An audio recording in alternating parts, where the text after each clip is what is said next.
우리 성도님들은 올 한 해 어떤 계획을 세우셨습니까? 사실 우리가 어떤 한 해가 시작되고 우리가 무언가 새롭게 무언가를 시작할 때마다 계획을 세웁니다. 올해는 이런 것들 저런 것들 우리가 잘 이뤄 나가야지.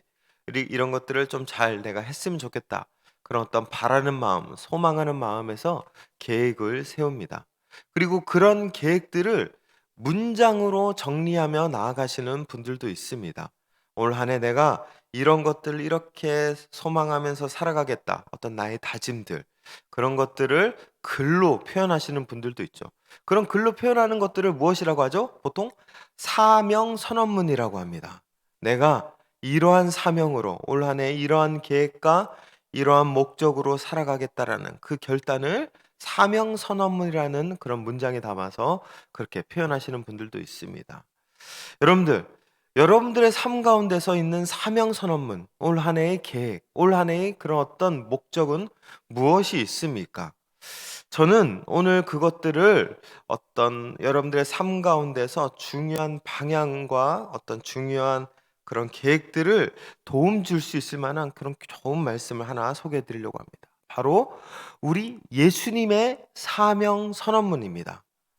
예수님께서는 공생애를 시작하셨을 때 그 공생애의 자리의 첫 시작, 첫 스타트를 사명 선언문을 이렇게 읽으심으로 말미암아 그 공생애를 시작하셨습니다. 그러므로 말미암아 예수님의 모든 사역과 예수님의 모든 생애는 이 사명 선언문 안에서 이루어졌고 이것들을 통해서 주님은 일평생을 사셨습니다. 저는 그래서 오늘 말씀 이 누가복음 4장 16절에서 19절 말씀을 통하여서 주님의 사명 선언문을 깨닫고 우리가 잘 배워서 우리의 삶, 올 한 해의 계획 속에서 우리도 주님처럼 이러한 삶의 계획과 사명 선언문을 작성하며 감당하며 나아가는 우리 모든 믿음의 권속들 되시기를 축원드리겠습니다.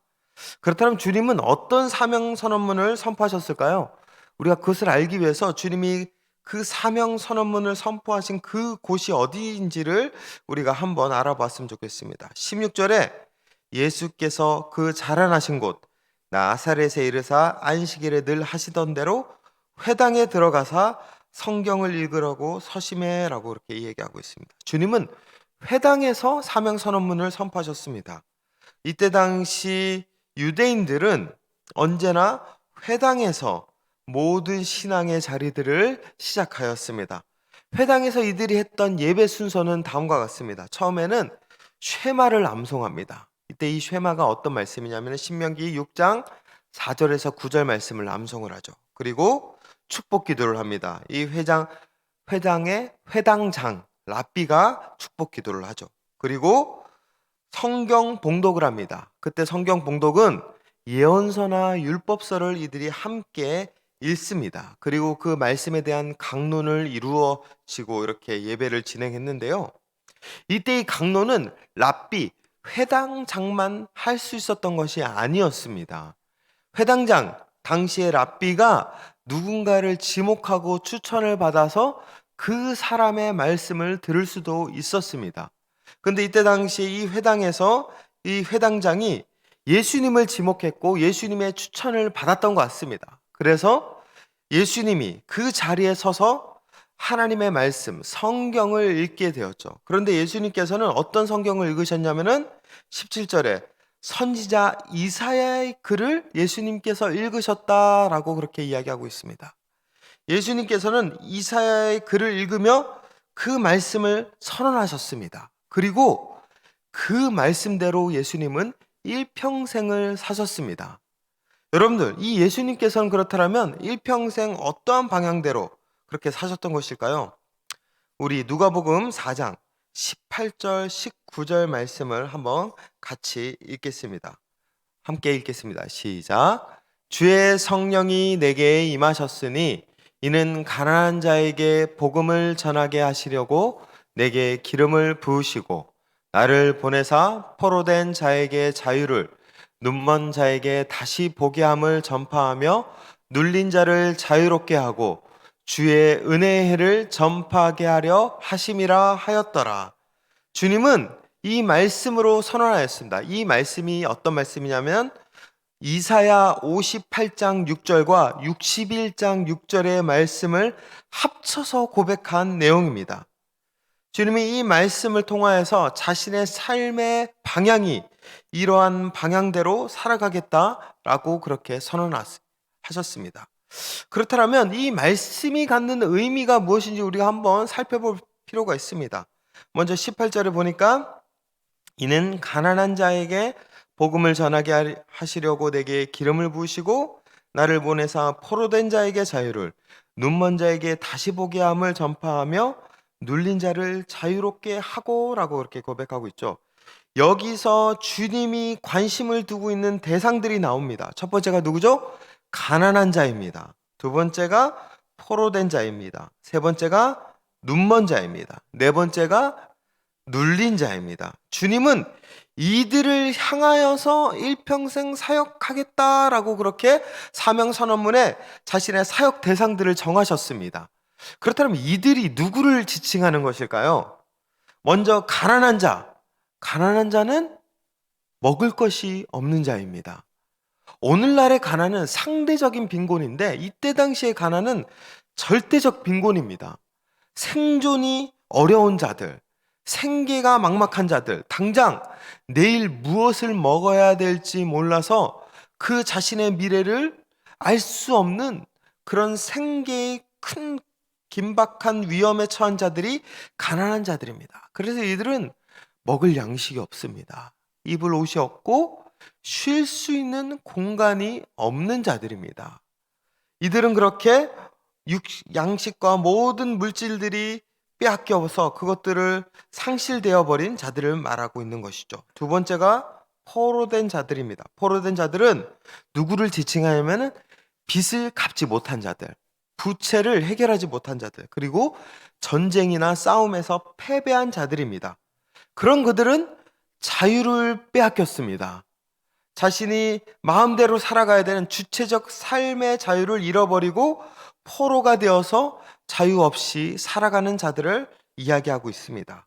세 번째가 눈먼 자들이죠. 눈먼 자들은 볼 수 없는 자들입니다. 근데 이 볼 수 없다라는 것이 단순히 육적으로 그렇게 우리의 눈의 시력이 상실되었다라는 의미도 있겠지만 또 하나가 영적인 삶의 목적을 잃어버린 그런 자들을 지칭하기도 합니다.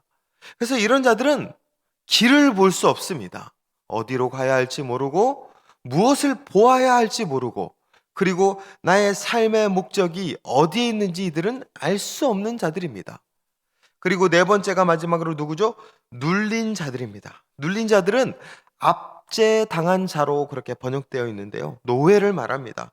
이들은 존중받아야 될 인격과 권리들을 다 빼앗겨서 살아가고 있는 그런 자들을 지칭하고 있습니다. 여러분들, 가난한 자, 포로된 자, 눈먼 자, 눌린 자, 이들 안에 공통점이 무엇인지 아십니까?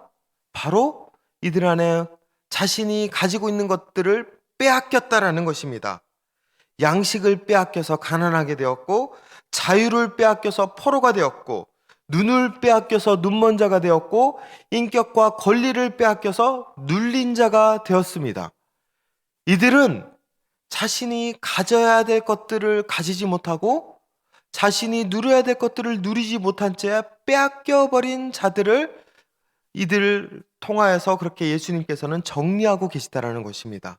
그런데 이들이 빼앗겨버린 것들을 자세히 살펴보면 이것들은 여러분들 공통점이 있습니다.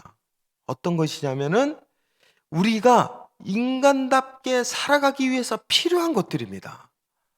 먹을 것이 있어야 우리는 사람답게 살 수 있습니다.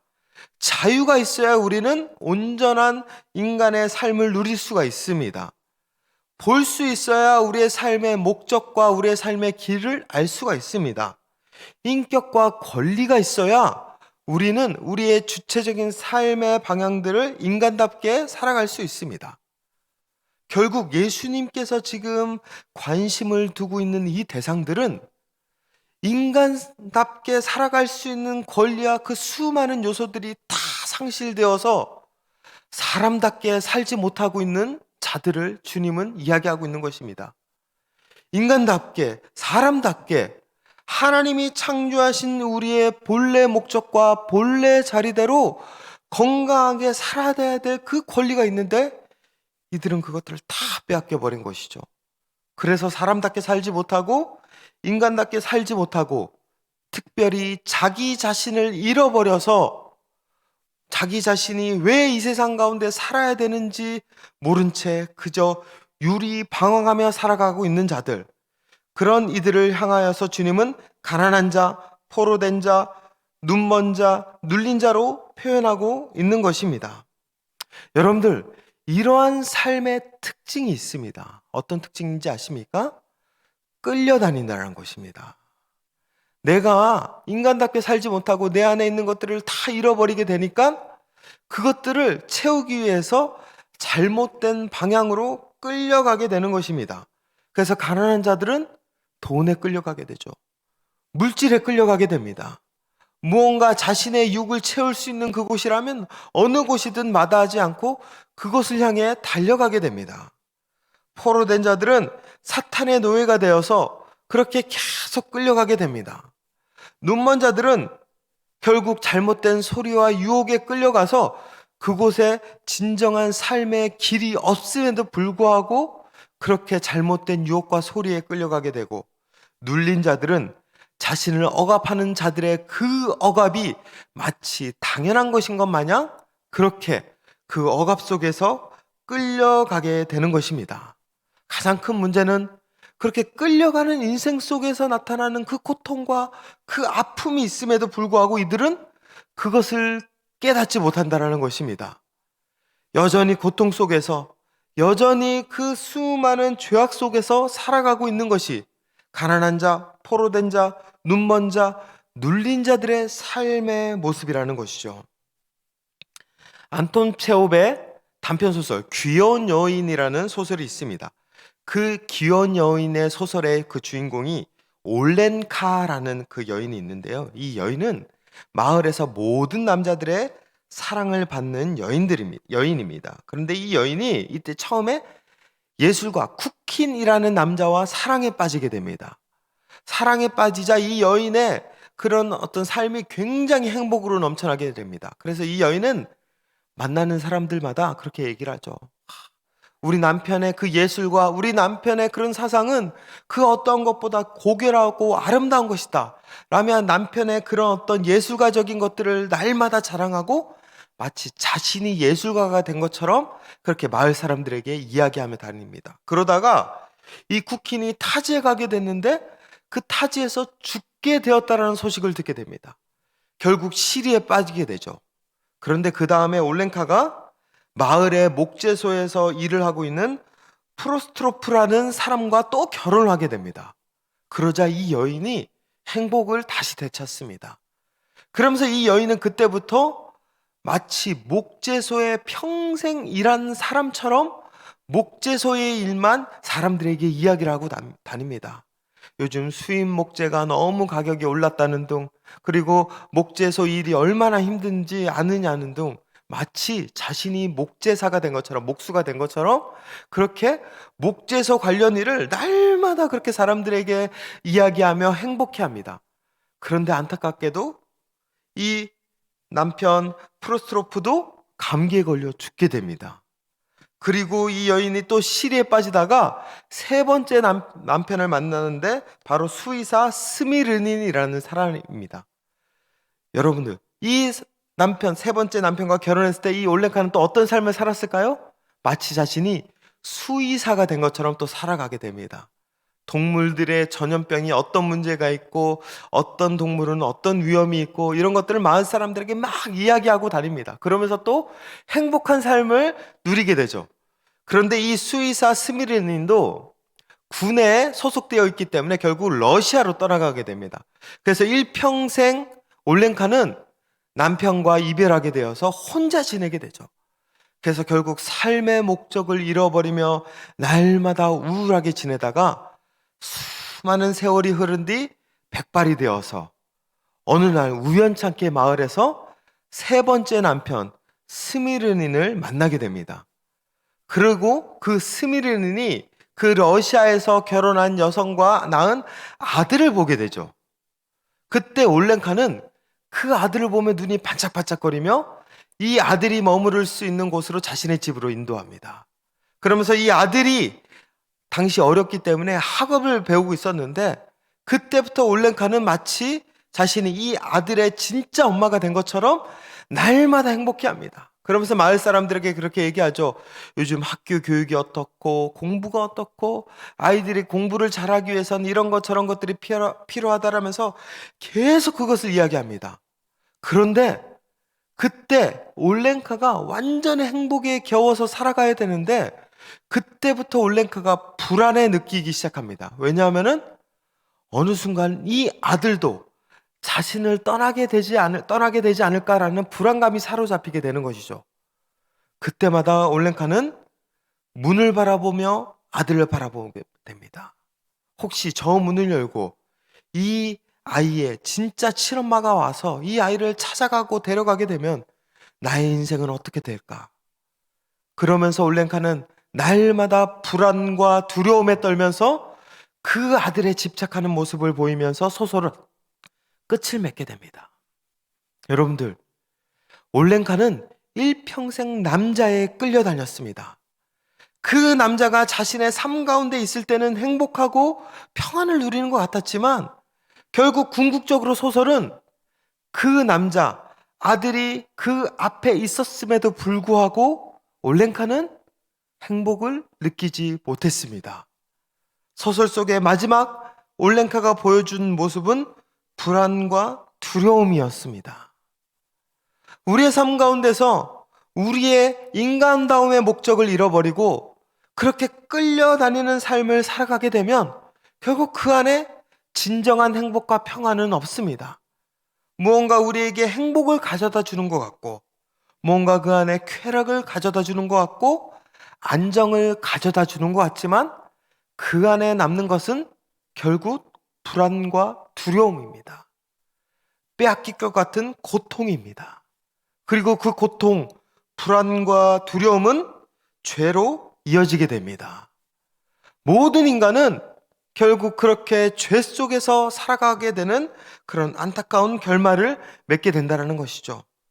여러분들, 그래서 죄는 결국 우리가 우리다움을 잃어버려서 세상이 말하는 거짓 메시지, 사탄이 유혹하는 죄의 메시지에 끌려가서 거기에 중독되어 짓는 잘못된 행동을 이야기하고 있는 것입니다.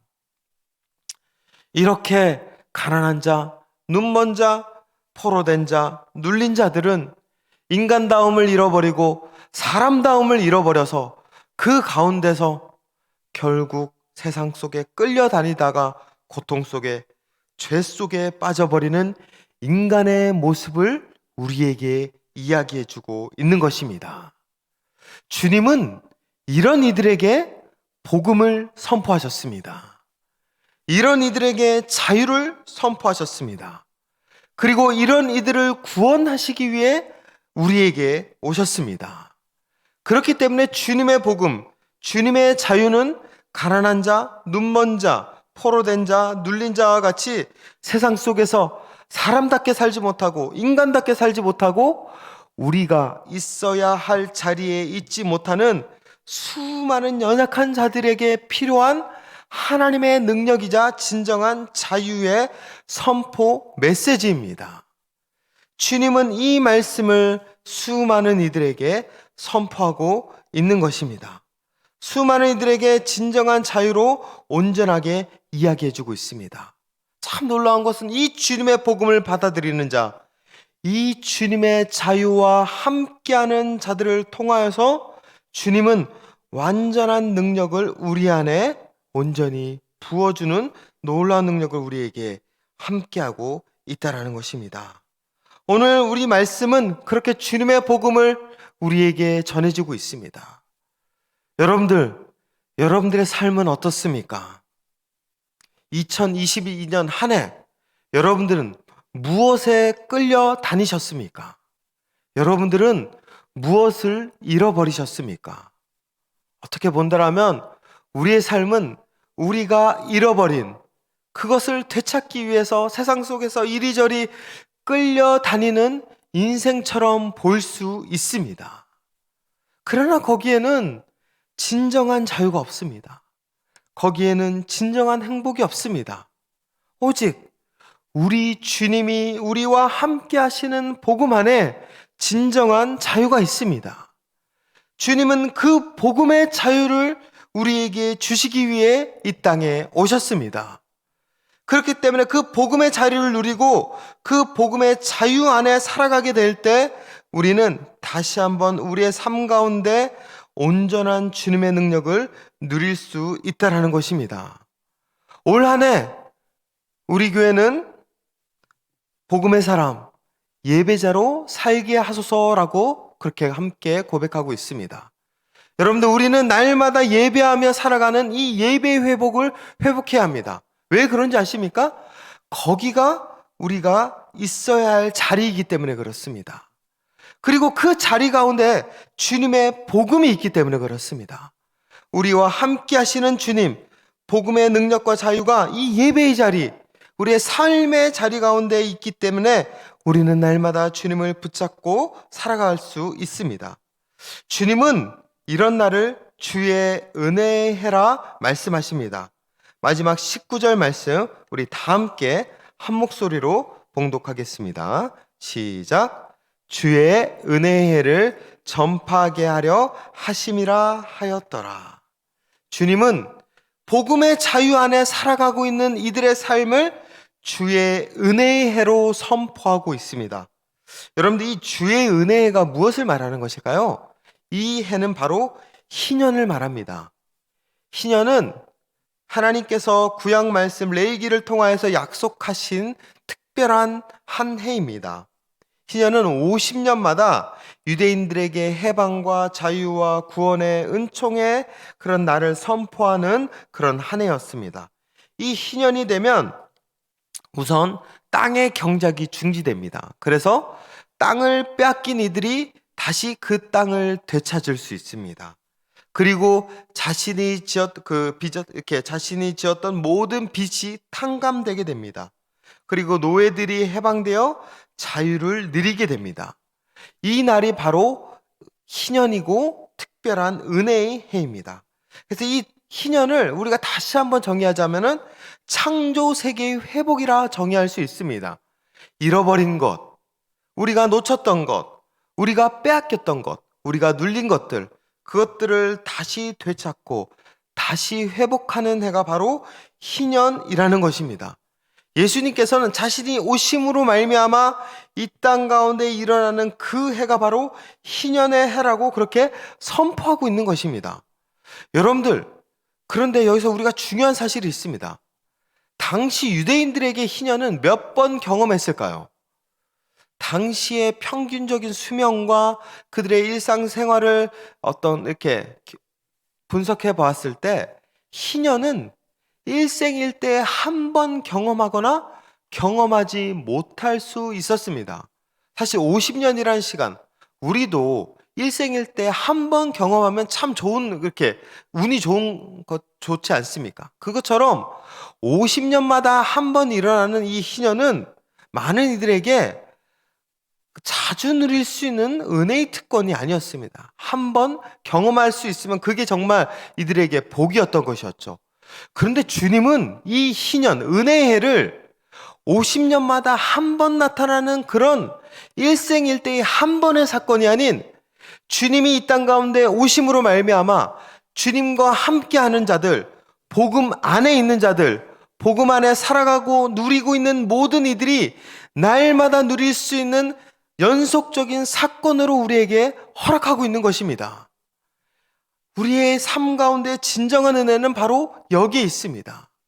진정한 자유, 진정한 회복, 진정한 축복은 과거에 우리가 삶 가운데 한 번 누리는 것이 아니라 주님과 날마다 누릴 수 있는 연속적인 사건입니다.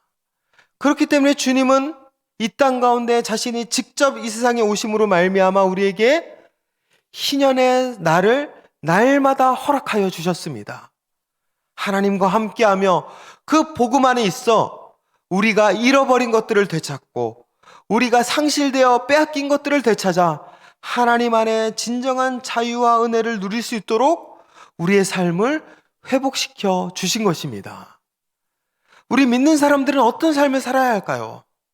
그렇기 때문에 우리 믿는 사람들은 주님으로 말미암아 잃어버린 것들을 회복된 자들입니다.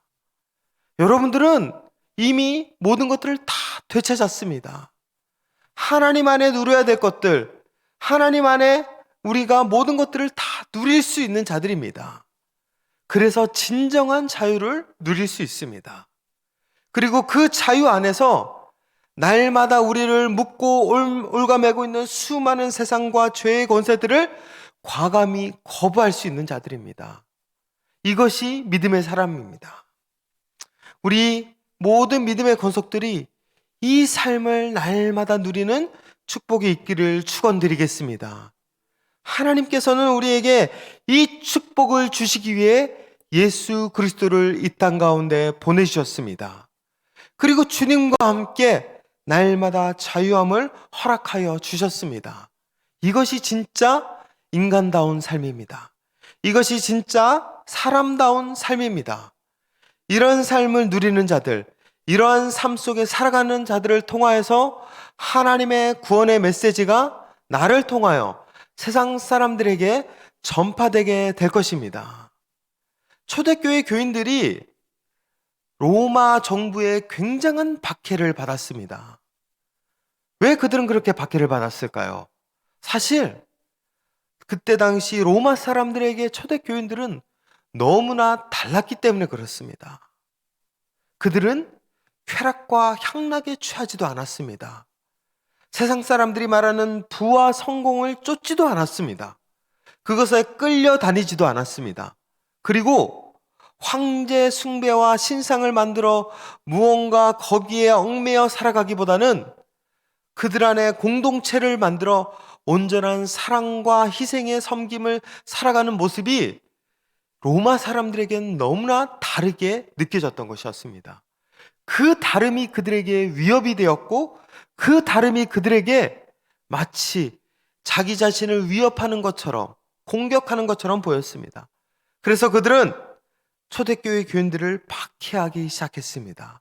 그러나 그들 안에서는 초대교인들의 그 모습 안에서는 그들의 박해와 상관없이 진정한 사람다움, 진정한 하나님 안에서의 창조의 현상을 회복하여 그들은 날마다 서로 섬기며 사랑하며 하나님 앞에 예배하며 살아가는 삶을 살게 되었습니다.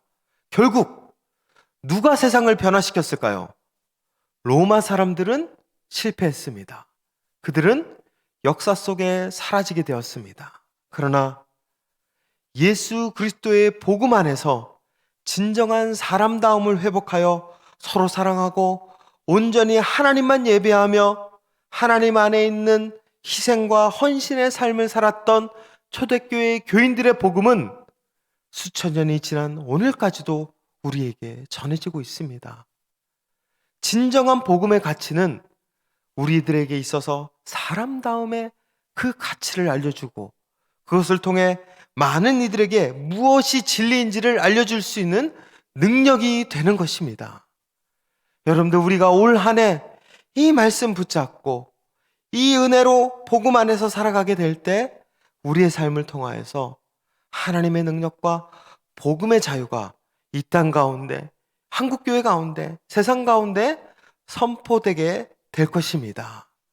우리가 이것을 붙잡고 날마다 살아가며 주님 앞에 복음 안에서 자유를 선포하며 나아가는 모든 믿음의 권속들 되시기를 축원드리겠습니다. 주님은 우리에게 자유를, 복음의 자유를 선포하셨습니다. 기도하겠습니다.